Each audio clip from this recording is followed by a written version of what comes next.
do believe that to be a great writer, you have to approach the work with an almost artisanal devotion. I mean, to be a great baker or to be a great woodworker, like you have to understand how it's been done, and you have to process over and over, repetition, until you've made something that is close to what other people have made, but also is your own.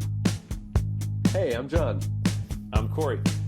And this is The Passage, the podcast where authors break down their favorite pieces of writing, taking you behind the scenes from the first spark of inspiration to the final edits and everything in between. Daniel Magariel is a writer, novelist, and teacher. His debut novel, One of the Boys, is 128 pages of all killer, no filler. It's propulsive, heartbreaking, inventive. I could go on and on about that book. That's a great, great book. It came out in 2017 to critical acclaim. The New York Times called it a gorgeously tight tale swelling with wisdom. There were comparisons to Cormac McCarthy, Marilyn Robinson, Hanya Yanagihara, all well-deserved, I would say. His follow-up came out in 2023. That was Walk the Darkness Down, a novel about grief, loneliness, fishermen, and love to a huge extent. Danny, we are super happy to have you on our podcast today. Thanks for having me, Corey and John. If you could kind of tee it up so that people who are not familiar with your work know what you're reading. Sure. So I'm going to read from the sophomore effort, Walk the Darkness Down. Came out 2 years ago. It's the story of Les and Marlene. In the distant past, they've lost a daughter, and the book explores grief both internally but also, I think, structurally. So they're very distant as the book goes on, and sort of the trajectory of the book is them coming closer. So the way it's built is there's a Marlene chapter, a Les chapter, a Marlene chapter, a Les chapter, and then every fifth chapter they're together, and it continues that way. Marlene, for her chapters, she drives the city streets at night and picks up homeless women and sex workers and brings them home and cares for them. And then Les is a commercial fisherman, and he goes out to sea for weeks at a time, working just like utterly brutal work. I'm going to read from chapter 15, which is pretty far into the book. So 2 chapters ago, because they alternate, Les's best friend, Booby, who has just been knocked overboard. It's nighttime. They're 70 hours into the Atlantic. It's dark. It's winter. It's cold. They're wearing survival suits, but they will only keep them alive for so long. And at the end of the chapter, Les has very stupidly decided, essentially, like he can't bear to lose someone else that he loves, and he dives overboard after his friend. And that's just, it's suicide, essentially. And then we cut there and we go to a Marlene chapter, and now we're returning after this sort of dramatic pause to Les at sea. At the age of 18, when he first started scalloping full-time, Les suffered from sleep paralysis. The condition is not uncommon among fishermen. It lasted only a few years, fading away as the work-rest cycle on the trawler normalized. Back then, he went down easy, but dreams would float up fast. Mischievous and terrifying dreams from which he would attempt to will himself awake so urgently that his mind would come alert, though his body still slept. At first, confused by this disharmony, he hallucinated a presence sitting on his chest, pinning him down as his mind screamed and flailed and wept until he bolted upright in the berth. But as the condition advanced, the dreams evolved. The presence disappeared, and the time it took Les to wake lengthened. He could be trapped inside himself for what seemed like hours. In that paralyzed state, he would feel himself falling down, down, down into a depthless sea. Body still, mind wild, he watched the light near the surface of the water wither as he dropped deeper into a blackness so vast that it used the world for a reservoir. That is what it feels like when Les loses consciousness over the hollows of the sea. Despite his immersion suit, the cold stunned his limbs once he dove into the water. He swam with desperation, with purpose, swam for survival, for warmth, restricted and protected by the buoyant neoprene. He swam toward the blinking light on John Wayne's suit, away from the boat, powering through the swell, churning onward. He imagined his body like a machine, the kind that it recycled its byproduct as fuel. When his limbs grew tired, he swam for rest. When his breath was short, he swam for air. When dread crippled his mind, he swam for courage, for faith. He swam and swam until he ground to a halt, lungs burning, and stopped to take his bearings. The light on John Wayne's suit had vanished. The trawler was nowhere to be seen. He rested for a moment before sinking into a fear that sputtered like his breath. Panic surged, and he swam again, this time with wasteful, failing strokes.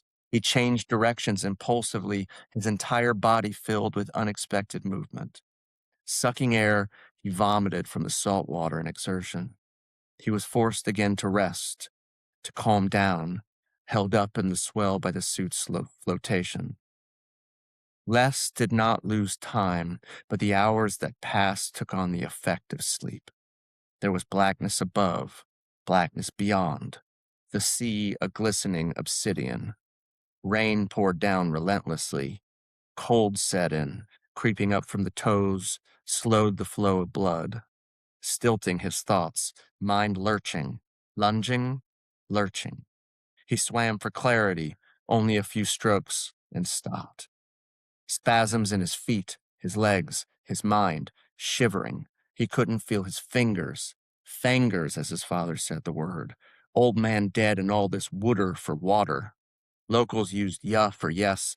Marlene spent a year trying to get their daughter to say it right. Daughter.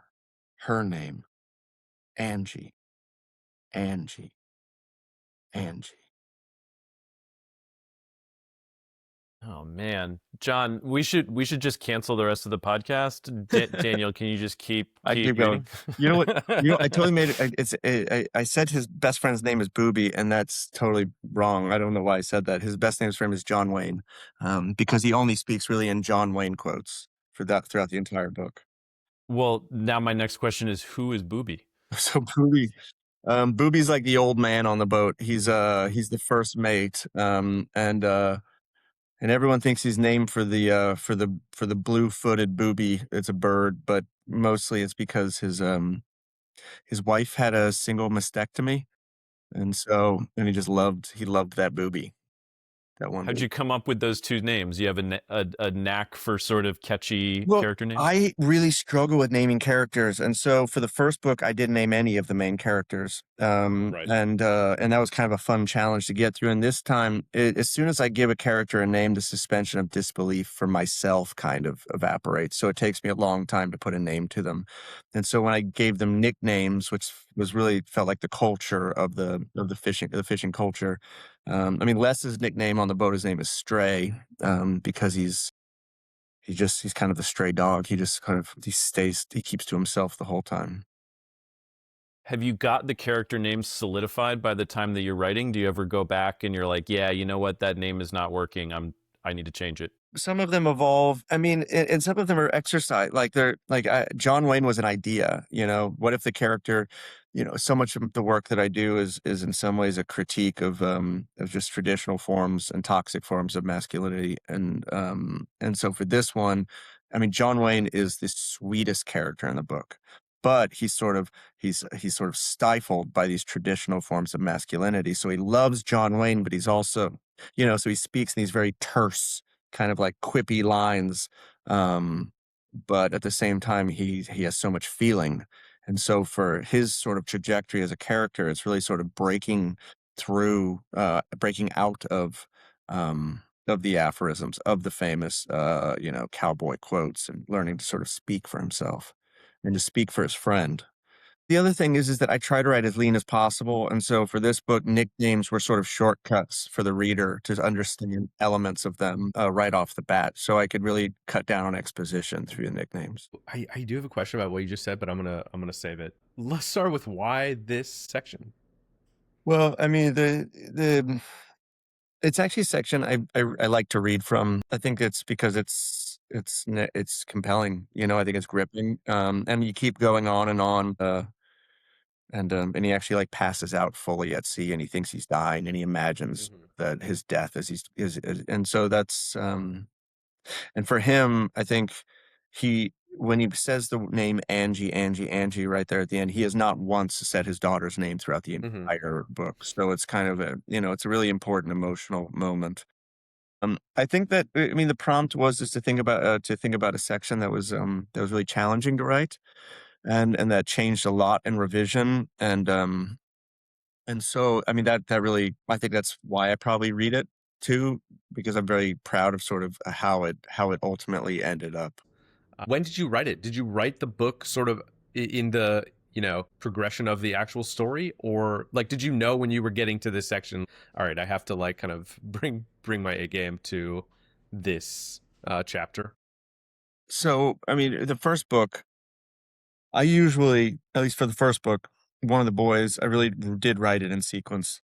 'Cause I was really interested in velocity and keeping up a pace, and I wasn't quite sure how to proceed without knowing what happened beforehand. With this book, I mean, I do think that you could actually extrapolate each of their stories and create sort of 2 novellas, Mm. and I did consider doing that, just having sort of Marlene's story and Les's story, but in the end, it was actually really beneficial to be able to edit and to read my own work that way. So there were times where I would take all of the Marlene chapters out and just read them sequentially. Times I would take all the Les chapters out and read those sequentially.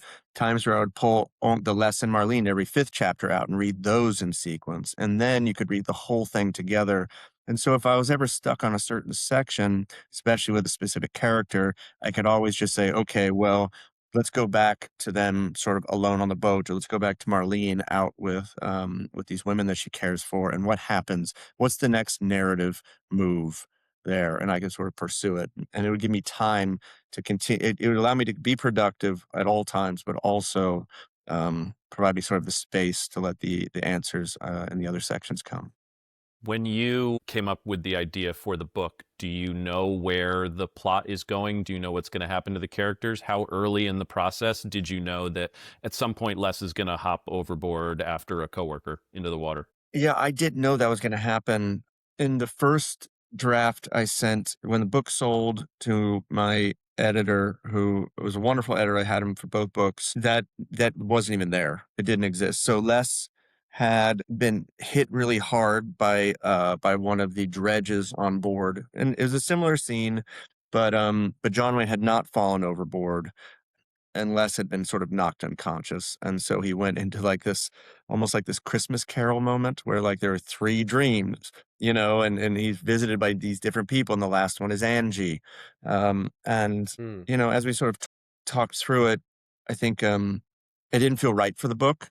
And so I had to sort of reimagine how Les would have this really terrifying moment where he would sort of encounter his daughter in certain ways that were hallucinatory and also very sort of healing. Also, keep it efficient and keep it clean, and then wake up in the hospital next to Marlene, where they actually ultimately sort of have that conversation they've been avoiding for years. There was so much research I had to do in order to make it really believable. Yeah. I mean, really test like a fisherman's. I mean, I went out on a commercial fishing vessel for 12 days. We one of these boats, we steamed out in the Atlantic 40 hours. We did not see land the entire time, and I worked, and I met, and I talked to people, and I took a bunch of notes. And so there is a certain, verisimilitude that I really wanted to achieve in this. And so, I mean, I wanted it to be obviously extremely dangerous. Yeah. But I also sort of needed time for it to work. So in these conditions, and for some reason, I decided that I mean, I liked the idea of snow, something about a wintry seaside as there and Mhm. moving toward spring because the book kind of ends with like a moment in springtime. Mhm. It's something about that claustrophobia and that sort of a psychosocial deterioration of just keeping your head down in these windy and snowy areas, and it was just beautiful. It felt beautiful to write, so I was sort of Mhm. excited about the weatherscape. But when a fisherman falls oversea and they don't have one of those survival suits on in those conditions, they won't. I mean, they're done. Like they won't. Yeah. If they don't get them back on the boat within 30 minutes, hypothermia, atrophy, they're drowning. Like it's over, and it's impossible to sort of steer that trawler in a storm as well. So I needed to create an environment where, or a context in which they had to put on the suits, and then I'd sort of draw out the drama in order to make Hmm. sure some of these logistical things could happen. How different do you think the writing would have been if you hadn't done that research? I mean, when did you realize you really had to know that world in order to write about it? I knew I wanted to write about grief, and the book actually started with Marlene just driving the streets and picking up people to care for, and that's where the book. That was the origin of the book. I wrote that chapter, and then I sort of had to I just had to decide sort of who this husband was, because he was sort of a character who sort of was sketched out in the periphery of Marlene's story. His absence said a lot, and I had to answer that question. And so it was around that time that I actually got the offer, to actually go on one of these boats and see what it was like, and, I knew of commercial fishermen, and he was generous enough to take me out, and it was out there that I realized that this was actually going to be the world, the husband's world, and also her world too. Hmm. When you went out on these boats, one of the things that initially struck me, especially meeting the fishermen's wives and girlfriends, is just that, and this I tried to actually pull off. I think I did an okay job doing it in the book, where the culture of the women ashore, they're all very taciturn, and they're like they don't speak a lot, and they sort of Hmm. have this almost masculine affect to them. Meanwhile, Hmm. fishermen on the boat, I think they sort of tap into sort of like this ancient mariner mythology, you know, and Yeah. they're debaucherous, they're drunkards, they're storytellers, and they are gossipy as hens. And so one of sort of the operating thoughts is sort of this inverse of sort of gender stereotypes. Where it's like Yeah. let's indulge the men, like just being chatty and like sensitive and gossipy as hell, and then make sort of the women at home who are, like tons of responsibility are on, they're waiting. They don't necessarily have the money that is going to be earned. They have children at home. They're lonely because their Hmm. partners are gone for 300 days a year, Hmm. and it's a very isolating life. And so I thought that was sort of an interesting exercise that ended up coming to life. But back to your question, Corey, like a guy like John Wayne, I didn't know if the idea was going to work over the course of 300 pages, and I didn't know if this sort of gender upheaval was going to work over 300 pages. And so you sort of try out these ideas, and you just see how long they can live, and you find, and then the real creativity, because I don't know necessarily where it's going. The real creativity is keeping all of this alive, and Hmm. and the energy comes from like finding new ways to turn it over and to keep fresh. How much of your normal process involves this type of research? Was this a departure for you, or is this pretty normal when you got a new idea? I need to go investigate. I need to go figure out how to make this as realistic as possible. Yeah, I mean, the first book was definitely pulled from personal experience, like many first novels. So I didn't have to do a lot of research for that one. But this one, aside from the commercial fishing stuff that sort of set the world, there was research obviously to be done, but mostly it was, just pulled from life, and sort of that in the book, and what it needed at the moment. So I do think there are elements of research that you need as you sort of dive into secret worlds. And I think that's one of the greatest things a writer can do is to show a secret world. It's kind of one of our jobs. Um, but the third book I'm working on right now that I'm almost finished with, I mean, I've had to do a ton of research into that, but I haven't had to have any sort of lived experience. It's more just I read about something that I know will help me, and then I find ways to sort of use what I can in within the framework of the story. Is all of that research happening up at the top? Are you doing it while you're writing? Explain your process a little bit and sort of how it goes. I'm not someone who likes, I don't over research. I sort of, I find I don't want to be overburdened by it. I do enough research that sort of solves the problem I need to solve, and then I push forward. So I'm writing a book now about an Upper East Side socialite who becomes a survivalist and like in her little patch of woods in the Hamptons in her backyard. And it's sort of funny and satirical. By the time everyone returns for the season, she's like completely native essentially, and no one recognizes her.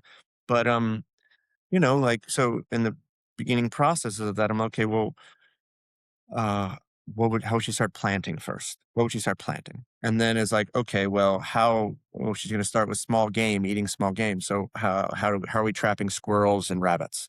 And so I'm researching that and writing those sections. Then maybe we're going to make some clothes, right? How are we stitching together the clothes? She's going to demonstrate to the tea party that she's hosting on Memorial Day how to clean a rabbit. So now I'm like doing all of this research in order to just sort of explain the narrative. Uh, Whatever narrative still problem I need to solve, I use the research to solve it. And then I try to forget it until I need something else. Do you like doing it? Do you like doing that kind of research? Anything that makes me not have to write, yes. Yeah. Are you kidding me? If there's a day where I'm like, oh, I'm shocked to hear this. This is a running theme so far. Oh, absolutely. Yeah. Are you kidding me? The writer that doesn't like to write. Exactly. If it's Tuesday and I don't have to write a word, all I have to do is research like how to like start a fire or how to build a lean-to in the woods. That's fun, you know? Yeah. Oh no, off to Wikipedia again. Darn it. Exactly. More YouTube videos. Do you go through a whole first draft? You write a paragraph and you're like, oh, now she needs to skin a rabbit and I don't know how to talk about that. So now I'm going to watch a YouTube video. How does that work? Do you have it all in your head and then it's just get it all out on the paper, or is it real piecemeal? I have one paragraph at a time. And then I'm editing a lot as I go through. So usually by the time I put the final period, it's pretty far along. But I will say, to go back to this section I read, I think that one of the great difficulties was, okay, well, how do I jump back in to the sea? Like, what does that look like? You know? Um, and so I start off with almost like, I've already taken a whole chapter with Marlene holding this sort of like cliffhanger away, dangling it.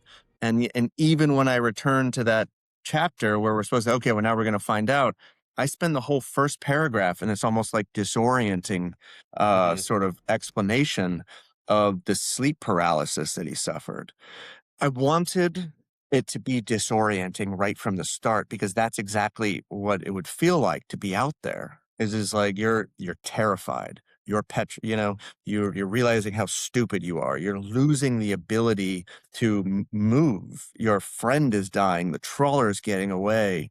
The sheer shock of the water is is unlike anything you've ever experienced. And how do you sort of put that in? And so having sort of almost like an anecdotal analogy where it's like, here's this thing that was really weird for him when he was, coming up on these boats, this sort of sleep paralysis where he imagined a demon was on him. And then that line, like, this is exactly what it feels like, to be like lost, in the hollows of the sea. Um, I I really struggled with that paragraph specifically. Like, how do I get back into this section? And for me, the answer to any problem I have is usually reading. I will pick a book off of the shelf, maybe 3 or 4 of them that I think might have an answer, and I read them. I pulled Jesmyn Ward's Sing Unburied Sing. It was one of the books I pulled off the shelf, and there was this moment about halfway through the book where this character is high and she's having sex, and and she does this, and it's a totally disorienting thing. Like, how does the writer explain from a first person perspective or from a very close third what that feeling is like? There has to be play. You have to play with the language. You have to disorient a little bit. You have to seduce. You have to present language in a sort of a non-traditional way so that so the reader can have some sort of embodiment of the experience. And what she did, which was so brilliant, is that she just had, there was this moment where this character remembered jumping off like in a quarry and jumping into a lake, and she hit so hard that her muscles essentially stopped working, and she just started to sink into the water. And then she brought it back to something, in some ways, like I did. I mean, she used different language, but brought it back to like, she disoriented. She explained this sort of very strange, but somehow accessible experience, and then used it as this anecdotal analogy that just hit. And I just thought that was such a brilliant move. And it solved my problem. And then as you move forward in the text, what happens to Les's language, you got a little bit of it, is it actually starts to fall apart. He starts to, his brain is not working, the blood is not flowing, and you feel that, not just are his fingertips, he's losing access to his fingertips, he's losing access to language. And George Saunders just does that so beautifully. And like 10th of December, that story, I remember going to that and just watching how this person freezing would lose access to language. Now, George and I did it. I mean, I cribbed a little bit of how he did it, and then I took it in my own direction. I wasn't really, George is he's such a humorist, and he uses ways to make language, even in dramatic moments, very funny, and sort of softens the blow. I didn't want to soften the blow. I wanted to keep finding sort of the emotional core, which is as he's sinking and as he's disoriented and as he's losing access to language and feeling, and he's actually growing more connected to his daughter, and he's growing more connected to the sea, and he's imagining sort of the heat in his body dispersing into the ocean, and at some point the temperature in his body will equal the temperature of the sea, and he will be dead. But the language this sort of broken language sort of helps him access this almost hallucinatory state. And so, like I said, just this was like, I'd never written anything like that section. It was a narrative challenge I writ myself into, and I went to two great writers to sort of teach me how to use their own methods to accomplish the thing I was trying to accomplish in my own way. Can you describe the feeling of writing that kind of passage? I mean, is it really hard? Is it really encouraging, inspiring? What do you remember from actually sort of getting it going, where you're like, all right, this is it. This is like me kind of writing at a different level than I maybe I have been. It's always so. You put in so much time into the drafts, and you put in so much time to rethinking, and you throw out pages, then you go to the masters and you try to figure out how they're doing it, and then you find your way into it and you make it your own. And then still in that process, that is just such an artisanal process. Like, you really, to be a great writer, I'm not claiming to be one, but I do believe that to be a great writer, you have to approach the work with an almost artisanal devotion. I mean, to be a great baker or to be a great woodworker, like, you have to understand how it's been done, and you have to process over and over, repetition over, until you've made something that is close to what other people have made, but also is your own. So, and so I do think that there is a real art, there's language is not so different from these other sort of more tactile, and I don't think the process of writing is either, but what makes it, what turns it from artisanal to art is that even as you're doing all of those sort of layered processes, and you're making sure that everything, this little machine is working properly, there's still these sort of creative sparks that blow you away, that you did not expect to find. And you only find those in the process, when you're actually in the nitty gritty. And so, if I were to keep reading from this section, there was, if you guys indulge me. Sure. Yeah, go for it. So he says, Angie, Angie, Angie. She stretched out the S. Oh, so earlier, she used to say yeah for yes, and Marlene spent a year trying to get her to stop saying yeah and start saying yes. She stretched out the S in protest of Marlene's correction. A big joke by the M, all of them laughing at the table. More milk? S. Do you love Papa? S. What color is the sky? S. His mind sank deeper into the blackness. And then on the next page, he's thinking about Marlene, he's thinking about Angie, and he says, "Here adrift, the waves rocking him in the cradle of the sea, the blackness everywhere edging in his vision. There's no judgment. There's only now. His body losing warmth, heat escaping. He was taking on the cold, becoming the sea. Soon it would all be the same temperature, all the same ocean, all in a single dispersing second. S, he said. S, the water whispered back. And like that return to the S was like, I never would have, that was never a part of the machine I was trying to build, but it was this Mhm. sort of magical creative spark that happened. And it's the kind of thing where you don't spend weeks and months revising that. Like that happened in the moment and it's captured in the lightning is in the bottle and that's staying. And everything Yeah. else can change, but there's no way that creative spark changes. And so I think that's that's the work. The work is the artisanal devotion, the day-to-day grind, the working, the studying the people you admire, trying to figure out and to hone your natural style, and then still keeping an eye out for those magical creative sparks that only come from the real depth of the work. Danny, do you find yourself sort of chasing that feeling, or do you just you kind of know it's out there, it can happen, and you just do the work If I were chasing that regardless? feeling, writing would be even more difficult.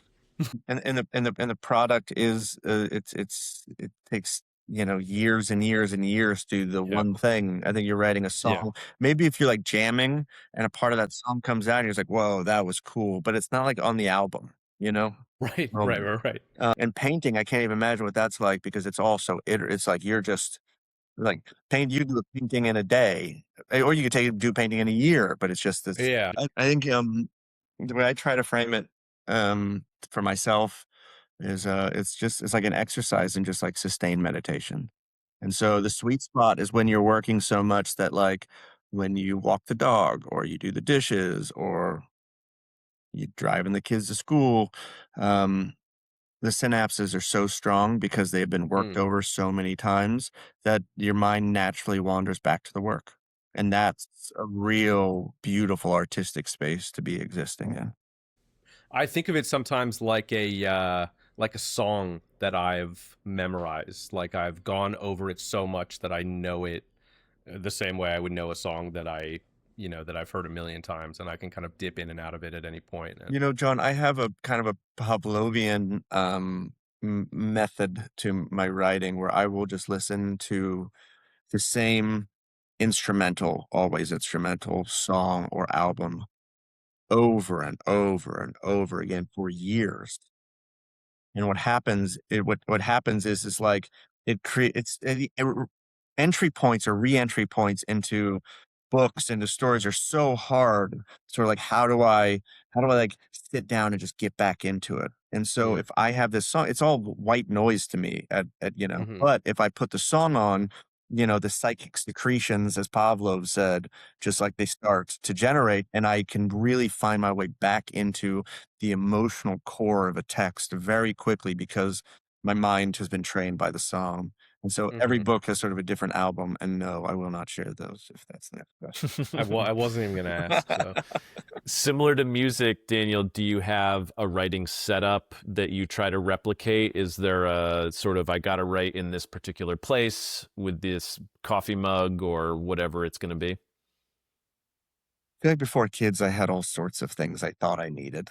And now that I have yeah. kids, I don't operate under those privileges. I used to just be like 7 o'clock is when I'm sitting down to work, 7 a.m. I don't want to talk to anybody. A rule I had with my wife before we had kids was like, listen, there's no fighting in the morning, like no negativity in the morning. If I'm happy to have these conversations, you can totally yell at me if you need to, or we can sit down and and not yell and have a conversation. I will never yell in the morning because I need sort of a clarity, and really just um I just don't need sort of the emotions sort of challenged. It's already hard enough. So um, yeah, so I I do like to stick to the same place, but then that place tires after 3 or 4 months, and I'll move to a different place in the house and just work from there until that place tires. It used to be I used to go out to places, but now I don't anymore. Where did you write this particular piece? I wrote that in Cape May, New Jersey, in a little office I used to rent when we had a tiny apartment before we got a house. Um, and this these broken blinds and this cracked window and this beautiful PNC bank right across the street. Inspiring. Yeah, very inspiring. That's where I'm going to put the money. Yeah, exactly. Yeah. Do you talk with other writers a lot about their habits, about what they do and what they don't do? Do you prefer to keep it to yourself? The first 2 books I kept pretty close to my vest, you know, but as I learned sort of I mean, the literary world is such a brutal sort of business world to operate in, and even successful writers, it's like every book is an audition for your job. My first book, widely acclaimed. Second book kind of just slipped into the world and out of the world very quietly, despite Hernan Diaz and Annie Proulx deciding to blurb the book, which were I mean, it was Annie Proulx is on the short list of like writer gods for me. I do not know her, despite everyone this idea that all blurbs are made because you know people. No one knows where Annie Proulx lives. She's in the woods Right. somewhere, Right. and and and I spent a lot of time, you know, when I was reading the shipping news. I read the shipping news multiple times, and it really helped me think about the world that I was writing for this book. I just think she's extraordinary, and when I found out that she was going to blurb the book, it was. I mean, it was almost like I didn't need anybody I didn't need any reviews. If she Yeah. liked it, I'm good, you know? So you know, and now my editor has retired and he had already moved to different publisher. So I'm not going back to the same publisher. And I mean, I don't know. I've done 2 books, two different Yeah. publishers. I don't have the same editor anymore. And so I think I want to approach this book a little differently. You know, I want a little bit more feedback from the writer community that I've built. And, you know, I do that for writer friends as well when they have drafts of books. And mostly when I'm talking to other writers, it's just bitching about how hard this business is and why do we put ourselves through it, you know, and every time we go through it, it's just like, well, I didn't make this list, and oh, I'm not on this most anticipated list, and oh, this person got this much money, and can you believe that they got this review? That's only because they knew this person. And the clearest answer I can give, and I think this answers the question and the most sort of succinct way is that the first book was incredible experience, incredible ride, and I wasn't happy because it wasn't enough. The second book, really proud of it, really proud of that book, and not much happened with it, and I was still disappointed. And so when I approached this third book, I think the place I'm at now is that if I'm not enjoying the process of writing, it actually doesn't get much better, you know? It doesn't. You Mm-hmm. know, if you don't actually Mm-hmm. like the work, if you're not actually actively engaged in the world and you appreciate, you know, sitting down and the privilege of sitting down, then you're not gonna like it. Because the business of publishing is brutal. If you don't love it, you know, if you're not finding meaning from the actual making of it, then it doesn't make much sense to do it. And that sounds really like something that you had to learn on your own, Yes, I as have opposed to, having somebody give you a little bit of advice and, oh, all right, I don't have to live through that 30 years to learn that life lesson. Yeah, I don't if somebody would have told me that, I'd have been like, "Whatever, dude. Yeah, I want that." Yeah. Yeah. Yeah, I wanna be in the New York Times. Sucks Yeah. for you, not going to be me. Yeah. Despite all of that, how hard the publishing industry is, what do you love about writing? What keeps you coming back to it? I used to say it was a compulsion, but I think that was sort of just like a line that I learned somewhere. And I will say I do think that I've always been very, as we were talking about early before John hit record, I think I've always been someone who wants credit and wants acclaim, you know, and so I think those were early motivations that kept me going back to it. I think as I've had children, I think it's kind of changed a little bit for me. I do think that some about legacy, about wanting them to see what their dad did, and especially because the third book is so much about them too. But I do think I think in many ways it's a way to sort of track.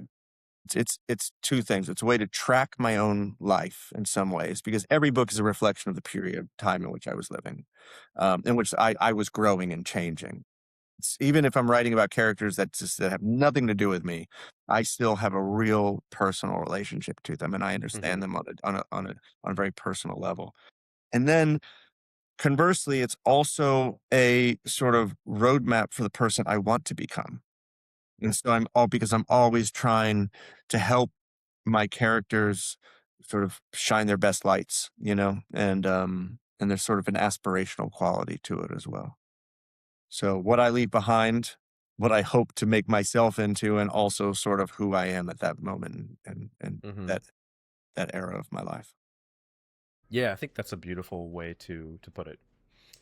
If you could hear any author talk about their own sort of process or read a passage of their own work and talk about it, dead or alive, who would you most want to hear from? Well, I've had the privilege of hearing George Saunders do that many times, and so I can check that box. But I think it'd probably be Isaac Babel.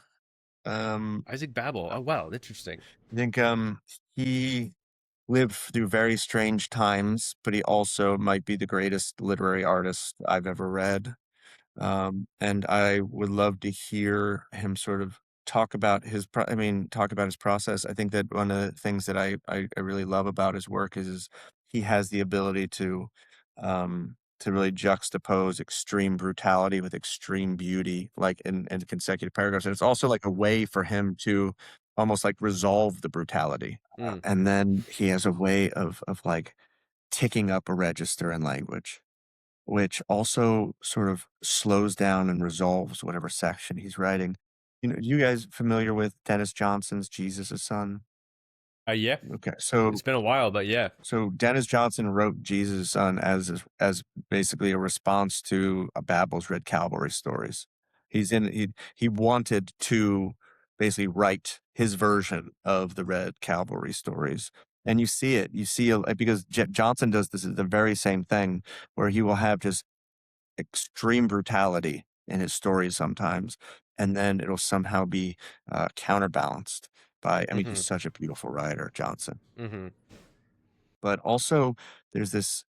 I would love to hear him talk about one sentence in particular because, like, metaphors are, you know, metaphors are such an essential part of language, especially literary texts. But very few people do I know can like use a metaphor to so fully embody a word.